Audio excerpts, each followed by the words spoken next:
नमस्कार मित्रों, कैसे हैं आप सभी। आज एक और टॉपिक नया। मन सदैव अति की तरफ ले जाता है, मध्य में स्थित हो जाओ। मन के खेल में ही हम सब फंस कर रह गए हैं और स्वयं को भूल गए हैं जो हमारी ओरिजिनल पहचान है। मन सदैव अति की तरफ ही लेके जाता है हमें। वह राई को पहाड़ और पहाड़ को राई कर देता है। फिर वह किसी भी प्रकार की अति हो, चाहे वह अच्छी हो या बुरी, सदैव अति की तरफ ले जाने का ही प्रयास मन करता रहता है।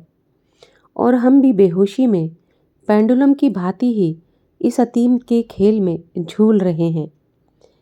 जब हमें होश आता है और मन की यह अवस्था समझ आने लगती है, तो हम मध्य में स्थित होने का प्रयास करने लगते हैं। जब हम मध्य में स्थिर होकर देखने लगते हैं, तो स्वयं को सदा ही मन के इस भ्रम रूपी खेल से निर्लिप्त पाते हैं। चीज़ें जैसी हैं वैसी ही दिखने लगती हैं और सारा मन का खेल मिटने लगता है। अगर हम अपने जीवन में भी देखें तो हम ये पाएंगे कि या तो हम भूतकाल या भविष्यकाल के विचारों में ही उलझे रहते हैं और इस प्रकार समयावधि में ही फंसे रहते हैं, जबकि सत्य तो सिर्फ वर्तमान है और हम वर्तमान में ही टिक नहीं पाते।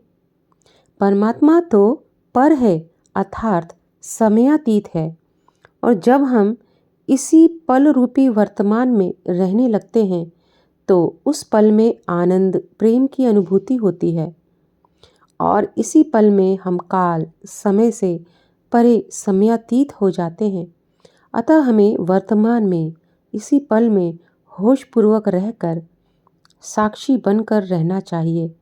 तो हम उस महान कलाकार अभिनयकर्ता परमात्मा की विभिन्न अभिनय शैली के दर्शन कर पाएंगे और मन के खेल से बाहर निकल पाएंगे। मध्य में स्थित होकर ही स्वयं के सत्य स्वरूप को जाना जा सकता है। अतः सारे द्वंद्वों से बाहर निकल समता में आओ। जो भी है सब सही है, सब सही ही हो रहा है, क्योंकि सब कुछ परमात्मा का ही है। उनसे परे कुछ है ही नहीं। अतः बस समर्पित हो जाओ और द्वंद्व से बाहर निकल आओ। इससे ही मुक्ति संभव है मित्रों। आज के लिए बस इतना ही। मिलते हैं नेक्स्ट टॉपिक पे न्यू वीडियो में।